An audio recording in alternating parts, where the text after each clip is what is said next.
மகனே இறைவா தூய ஆவி இறைவா உம்மை புகழ்கின்றோம் அன்புருவான இறைவா அகிலம் காக்கும் இறைவா அமைதி அருளும் இறைவா உம்மை போற்றுகின்றோம் நெஞ்சில் சுமக்கும் இறைவா நீதியில் நிறைவே இறைவா சுமை தாங்கியே இறைவா புகழ்ந்து போற்றி ஆராதிக்கின்றோம்.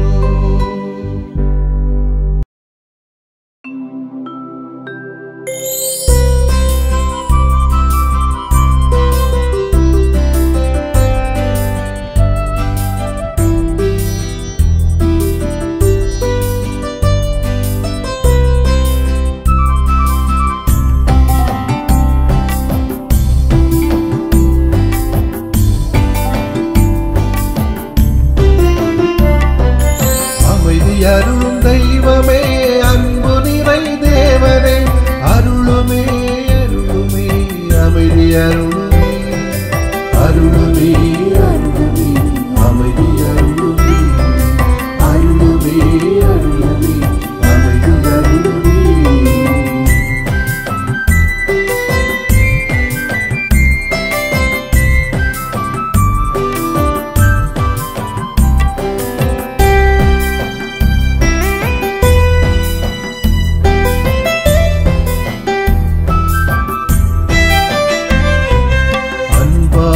நாங்கள் வாழ அருளுமே அருளுமே அமைதி அருளுமே அருளால் நாங்கள் வளர அருளுமே அருளுமே அமைதி அருளுமே அன்பாக நாங்கள் வாழ அருளுமே அருளுமே அமைதி அருளுமே அருளால் நாங்கள் வளர அருளுமே அருளுமே அமைதி அருளுமே உணர்வாக உணம் நிறைய அருளுமே அருளுமே அமைதி அருளுமே உறவாக உடனிருக்க அருளுமே அருளுமே அமைதி அருளுமே அருளுமே அருளுமே அமைதி அருளுமே அருளுமே அருளுமே எமக்கு அருளுமே அமைதி அருளும் தெய்வமே அன்பு நிறை தேவனே அருளுமே அருளுமே அமைதி அருளுமே அருளுமே அருளுமே அமைதி அருளுமே அருளுமே அருளுமே அமைதி அருளுமே லா லா லா லா லா லா லா லா லா லா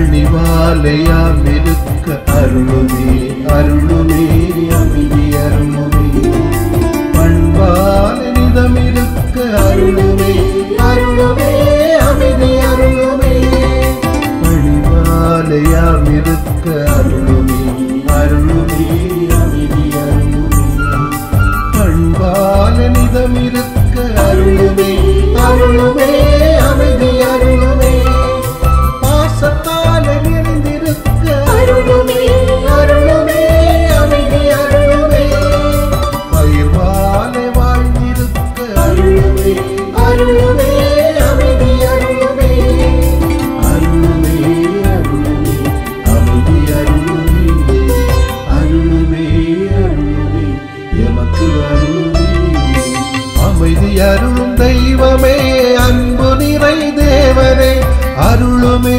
அருளுமே அமைதி அருளுமே அருளுமே அருளுமே அமைதி அருளுமே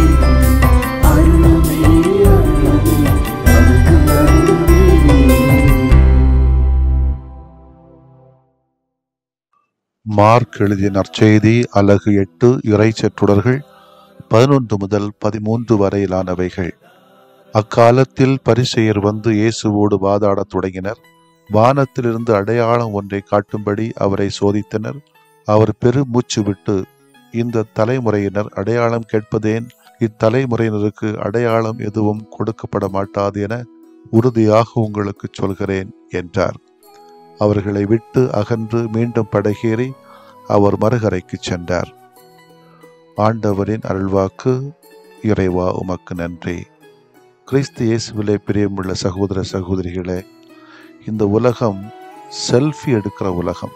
நான் செத்தாலும் பரவாயில்லை, செல்ஃபி எடுத்துட்டா போதும் என்று நிறைய பேர் இறந்து போவது கூட மலையில, கடல்ல, பாறையில நின்று செல்ஃபி எடுத்து இறந்து போகிற கூட நிகழ்ச்சி கூட நடந்துகிட்டு இருக்கிறது கேட்கறதுக்கும் பார்க்கறதுக்கும் கஷ்டமா இருக்குது. இந்த செல்ஃபி எடுக்கிற ஒரு விஷயத்தை வைத்து கொண்டே இன்னைக்கு ஒரு சிந்தனையை கொடுக்கலாம் என்று யோசிக்கிறேன்.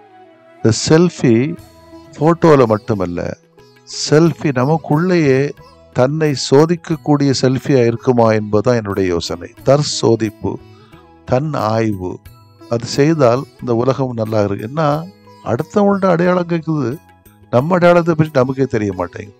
நம்ம யாருன்னு நமக்கு தெரியல. அதுக்கு அடையாளம் தான், எதுக்கு அடையாளம் தான் காட்டுற இந்த உலகம். நான் யார் என்பதை சுய ஆய்வு செய்வதில்லை, தற்சோதிப்பு செய்வதில்லை. தற்சோதிப்பில் தன் ஆய்வில் ஈடுபட மனிதர்கள் முன் வருவது இல்லை. ஏன்னா முன் வந்தால் பிரச்சனை. நல்லது கெட்டது தெரிஞ்சிடும். நல்லது இருந்தால் சந்தோஷப்படுவோம், கெட்டதுன்னா ஐயோ மாறணுமே.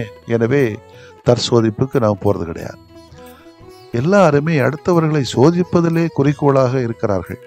புத்தர் தற்சோதிப்பு பெறுவதற்காகத்தான் போதி மரத்தடியில் அமர்ந்து ஞானம் பெற்றதாக ஒரு வரலாறு கூறுகிறது. பறவைகளின் அரசன் என்று சொல்லப்படுகிற கழுகு 70 ஆண்டுகள் தான் உயிர் வாழும். ஆனால் தனது 40வது வயதிலே தற்சோதிப்பு பெற ஒரு உயர்ந்த மலைக்கு சென்று தன் காலின் நகங்களை கூர்மையாக்கும். தன்னால் இரையை பிடிக்க முடியுமா என்று சோதித்து அதற்கேற்றவாறு தன்னை பக்குவப்படுத்தும். இவ்வாறு தன் ஆய்வில் அல்லது தற்சோதிப்பில் ஈடுபடுகின்றவர்களின் வாழ்வில் வெற்றி சூடப்பட்டிருப்பதை பல நிகழ்வுகள் சுட்டி காட்டுகிறது. இன்றைய நற்செய்தி வாசகத்திலே பரிசேயர்கள் அடுத்தவர்களை சோதிப்பதிலே குறிக்கோளாக செயல்படுகின்றார்களே தவிர தற்சோதிப்பிலே ஈடுபட தவறி விடுகிறார்கள். அதனால தான் அவர்களுடைய முன்னோரும் தம் விருப்பம் போல் உணவு கேட்டு வேண்டுமென்றே பாலைவனத்தில் கடவுளை சோதித்தனர் என்றும் இஸ்ரேலின் தூயருக்கு எரிச்சலூட்டினர் என்றும் நாம் அறிந்ததே. எனவேதான் பவுலடியார் அவர்களுள் சிலர் ஆண்டவரை சோதித்தார்கள். அதனால் பாம்பினால் கடித்து அழிந்து போயினர். அவர்களைப் போல நாமும் அவரை சோதிக்க கூடாது என்கிறார். மாறாக நாம் நம்மையே சோதித்து பார்க்க வேண்டும் என்பதே இயேசுவின் ஆவல். எனவேதான் ஒவ்வொருவரும் தம்மையே சோதித்தறிந்த பின்பே அந்த அப்பத்தை உண்டு கிண்ணத்தில் பருக வேண்டும் என்றும், நம்மையை நாம் சோதித்தறிந்தோமானால் நாம் தீர்ப்புக்கு ஆளாக மாட்டோம் என்றும் பவுலடியார் கூறுகிறார். நாம் நம்மை சோதித்தறிய முயற்சி எடுக்கிறோமா, அல்லது அடுத்தவங்களை சோதிப்பதில் குறிக்கோளாக இருக்கிறோமா, அடுத்தவங்கள்ட்ட மட்டும் அடையாளம் கேட்கறதுலே நம்ம கவனமாக இருக்கிறோமா? இன்றைய நற்செய்தியில் 2 விதமான மனநிலைகளை கூட பார்க்கிறோம். ஒன்று இயேசுவின் மனநிலை, இன்னொன்று பரிசேயரின் மனநிலை. இயேசுவுக்கு நிச்சயமாக வானிலிருந்து அடையாளம் தோன்றச் செய்வது ஒன்றும் கடினமான காரியம் அல்ல. அவர் நினைத்திருந்தால் எதையும் அவரால் செய்திருக்க முடியும். இதே சோதனை அவர் பாலைவனத்திலே 40 நாட்கள் நோன்பிருந்து ஜெபிக்கிற போதும் ஏற்படுகிறது. அப்போதும் அலகையின் சோதனைக்கு இடம் கொடுத்து அருங்குறிகளை செய்யவில்லை. இப்போது பரிசேயர்களும் இயேசுவை சோதிக்கிறார்கள். ஆனால் இயேசு அதனை நிராகரிக்கிறார். இயேசுவின் வல்லமை தன்னுடைய பலத்தை மற்றவர்களுக்கு காட்டுவதற்காக அல்ல, மாறாக இறை ஆட்சியை, இறை அரசை கட்டி எழுப்புவதற்காக, இறைவனை மாட்சிப்படுத்துவதற்காக, எக்காரணத்திற்காகவும் அதனை தனது சுய விளம்பரத்திற்காக இயேசு பயன்படுத்த விரும்பவில்லை. பரிசேயர்கள் இயேசுவின் புதுமை செய்கின்ற ஆற்றலை தெரியாதவர்கள் அல்ல. இயேசுவின் அறிவின் ஆழத்தை கண்டு அதிசயிக்காதவர்கள் அல்ல. இயேசு தச்சர் மகன் என்றாலும் அவரிடத்திலே தங்கள் அறிவு திறமை செல்லாது என்பதை உணராதவர்கள் அல்ல. இயேசு செய்த அனைத்து புதுமைகளும் அவர்களுக்கு தெரியும். இருந்தாலும் அவர்கள் இயேசுவிடத்திலே அடையாளம் அருங்குறிகளை கேட்கிறார்கள். அவர்கள் கேட்பது உண்மையான நோக்கத்தோடோ அல்லது தங்களது நம்பிக்கையை அதிகப்படுத்துவதற்காகவோ அல்ல. அவர்களின் மனநிலையும் சரியான மனநிலை அல்ல. இயேசு அடையாளம் காட்டியிருந்தாலும் அவற்றில் குற்றம் கண்டு இயேசுவை இகழவே நிச்சயம் முயன்றிருப்பார்கள். உண்மையற்ற நிலை அவர்களை மிக கீழாக மதிப்பிட தோன்றுகிறது.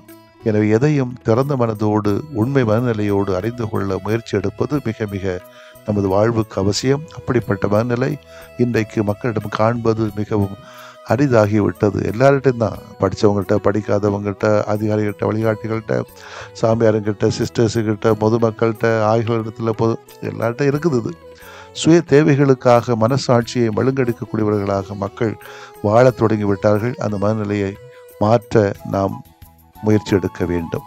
இன்றைக்கு மரியாயின் ஊழியர் சபை தினத்தை கொண்டாடுகிறோம். அவர்களுக்கு நம்முடைய வாழ்த்துக்களை தெரிவித்துக் கொடுக்கிறோம். மரியின் ஊழியர் சபையை நிறுவிய இந்த 70 நினைவு நாளை கொண்டாடுகிற இன்று அவரிடமிருந்து என்ன பாடத்தை கற்றுக்கொள்ளலாம் என்றால், இறைவனுக்கு மட்டுமே ஊழியம் செய்வதிலே நிலைத்து நிற்க வேண்டும். மக்கள் எல்லாம் உலக போக்கிலான வாழ்க்கையை வாழ்ந்து வந்தபோது இந்த 70 இறைவனுக்கு ஊழியம் செய்ய தயாரானார்கள். இவர்களை போன்று நாம் இறைவனுக்கு ஊழியம் செய்ய தயாராக இருக்கிறோமா என்று சுய ஆய்வு செய்து பார்ப்போம். ஆமேன். மன்றாடுவோமாக. இறைவனின் அன்பின் அடையாளமான ஆண்டவரே இயேசுவை போற்றுகிறோம்.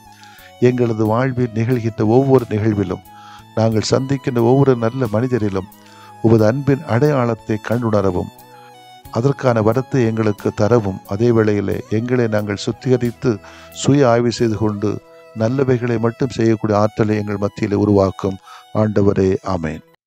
ஆண்டவரே, நீர் விரும்பினால் எனது நோயை நீக்க உம்மால் முடியும். நான் விரும்புகிறேன், உமது நோய் நீங்குக.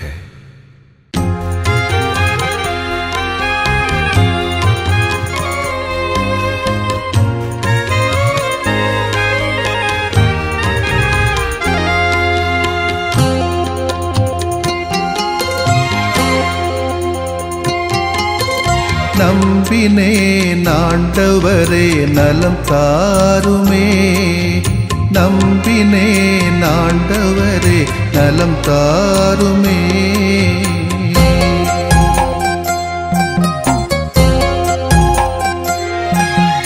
உடல் வலியின் வேதனையா உள்ளம் சோர்கிறேன், உம் கரங்கள் தொட்டாலே நலம் பெறுவேனே. உடல் வலியின் வேதனையால் உளம் சோர்கிறேன், உன் கரங்கள் தொட்டாலே நலம் பெறுவேனே.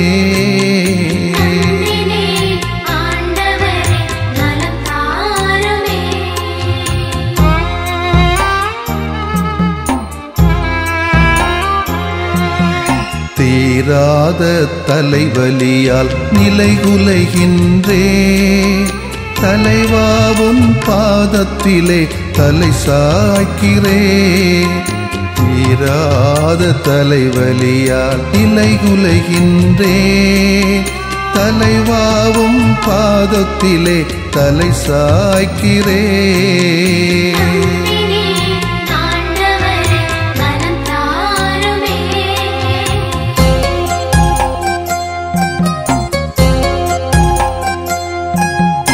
முட்டுவலி முதுகுவலியால் வீழ்ந்து கிடக்கின்றேன், முகம் வாடி உமை நோக்க தூக்க வாருமே. முட்டுவலி முதுகுவலியால் வீழ்ந்து கிடக்கின்றேன், முகம் வாடி உமை நோக்க தூக்க வாருமே.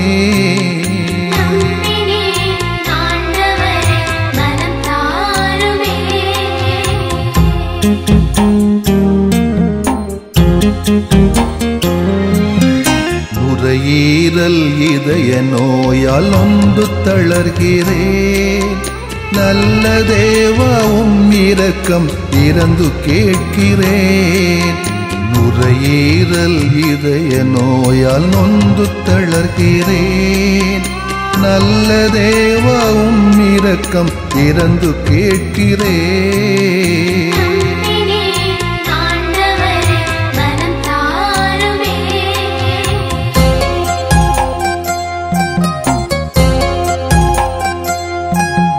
பார்வையும் செவித்திறனும் குறைய காண்கிறேன், பாசமான தெய்வமே என்னை பாருமே. பார்வையும் செவித்திறனும் குறைய காண்கிறேன். பாசமான தெய்வமே என்னை பாருமே.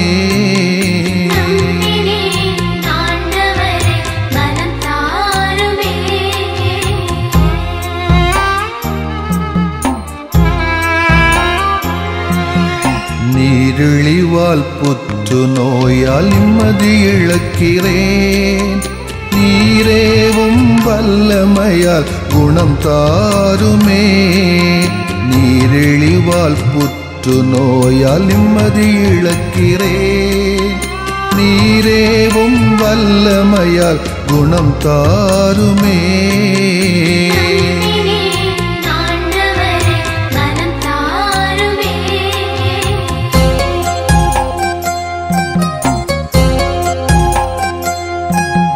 வாட்டும் நோய்கள் அனைத்தும் பாதம் ஒப்படைக்கிறேன். வல்ல தேவா ஒரு வார்த்தை சொல்லி தேற்றுமே. வாட்டும் நோய்கள் அனைத்தும் பாதம் ஒப்படைக்கிறேன். வல்ல தேவா ஒரு வார்த்தை சொல்லி தேற்றுமே. நம்பினேன் ஆண்டவரே நலம் தாருமே. நம்பினேன் ஆண்டவரே நலம் தாருமே. நம்பினேன் ஆண்டவரே நலம் தாருமே. நம்பினேன் ஆண்டவரே நலம் தாருமே.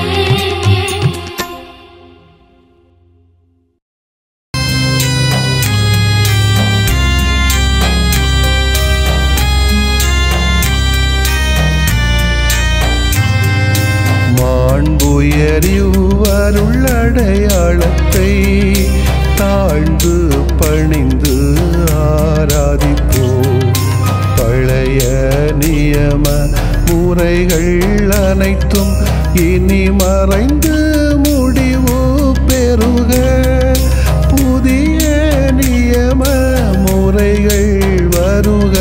புலன்களாலே மனிதன் இதனை அறிய இயலா. குறைகள் நீக்க நம்பிக்கையின் உதவி பெறுக.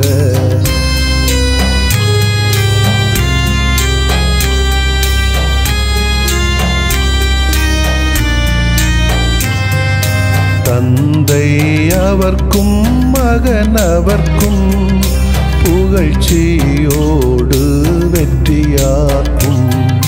மீட்பின் பெருமை மாட்சிமையோடு வலிமை வாழ்த்து யாவுமாக. இருவரிடமாய் வருகின்றவராம் தூய ஆவியானவர்க்கும் அளவில்லாத சமப்புகழ்ச்சி என்றுமே உண்டாகுக. ஆமென். வானின்று அவர்களுக்கு அப்பமளித்தீரே. இனிமையெல்லாம் தன்னகத்தில் கொண்ட அப்பம் இதுவே. மன்றாடுவோமாக.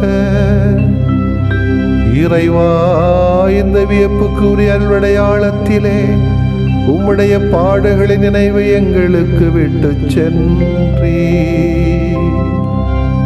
உம் திருவுடல் திருரத்தமாகியவற்றின் தூய மறைவருளை வணங்கும் நாங்கள் உமது மீட்பின் பயனை இடைவிடாமல் துய்த்து உணர்ந்து மகிழ அருள்வீராக. தந்தையாகிய இறைவனோடும் தூய ஆவியாரின் ஒன்றிப்பில் இறைவனா என்றென்றும் வாழ்ந்து ஆட்சி செய்கின்ற உம்மை மன்றாடுகிறோம்.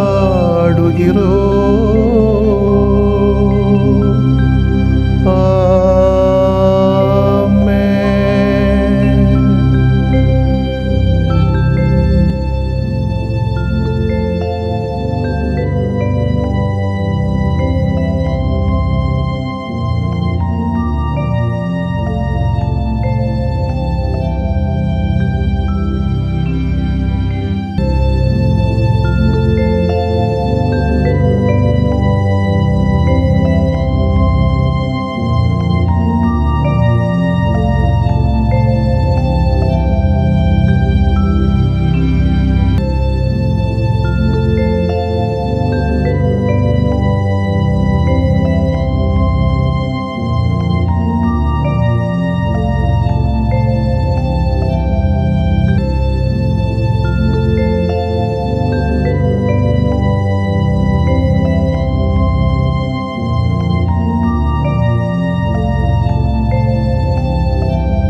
தமிழில் அன்பு மொழியில் அகத்தின் ஆழத்தில் அதிரும் தாளத்தில் மகிழும் யாகத்தில் முகிழும் ராகத்தில் மங்கள சந்தத்தில் மலரும் பாடல். அழகு தமிழில் அன்பு மொழியில் அகத்தின் ஆழத்தில் அதிரும் தாளத்தில் மகிழும் யாகத்தில் முகிழும் ராகத்தில் மங்கள சந்தத்தில் மலரும் பாடல்.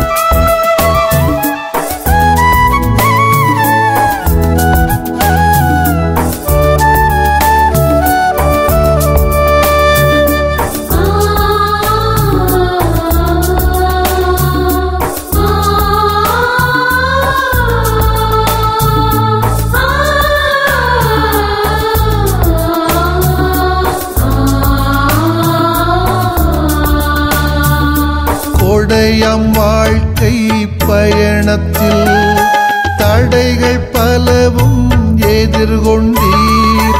படையாய் பலரும் எதிர் நின்றும் உடைமை என்றீர் இயேசுவை. சாதி கடந்தீர், சமயம் கடந்தீர், பதவி துறந்தீர், பகட்டும் துறந்தீர். சாதி கடந்தீர், சமயம் கடந்தீர், பதவி துறந்தீர், பகட்டும் துறந்தீர். வாழ்க்கை பாஸ்காக்கினீர், எம் வாழ்வின் பாடம் ஆகினீர்.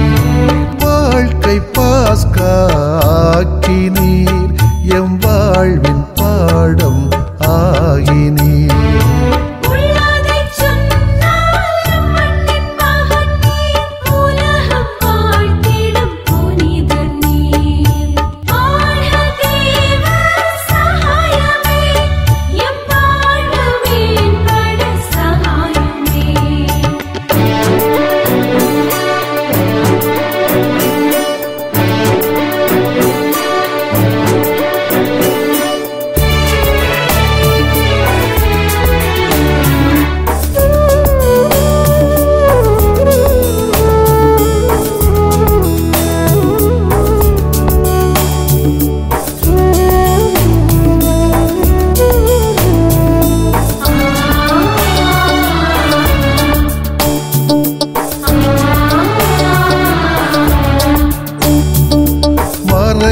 கிறிஸ்தவம் ஏற்றதால் கரையாய் குறைகள் சாற்றினீர்.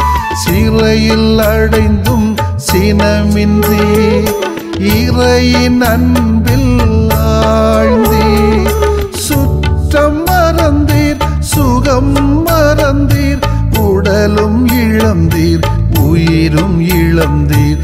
சுற்றம் மறந்தீர், சுகம் மறந்தீர், உடலும் இழந்தீர், உயிரும் இழந்தீர். உண்மை தேடலில் நிலை நின்றீர், அதில் உண்மை பலியாய் விலை தந்தீர். உண்மை தேடலில் நிலை நின்றீர், அதில் உண்மை பலியாய் விலை தந்தீர். அழகு தமிழில் அன்பு மொழியில் அகத்தின் ஆழத்தில் அதிரும் தாளத்தில் மகிழும் யாகத்தில் முகிழும் ராகத்தில் மங்கள சந்தத்தில் மலரும் பாடல்.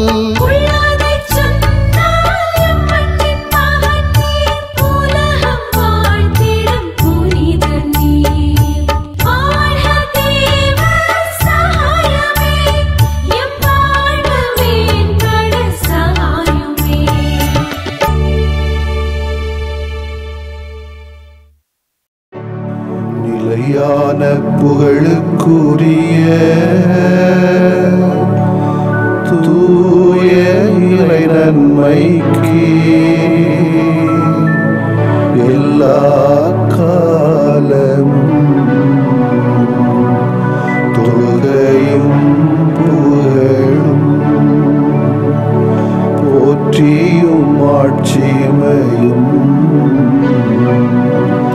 உண்டாக கடவது.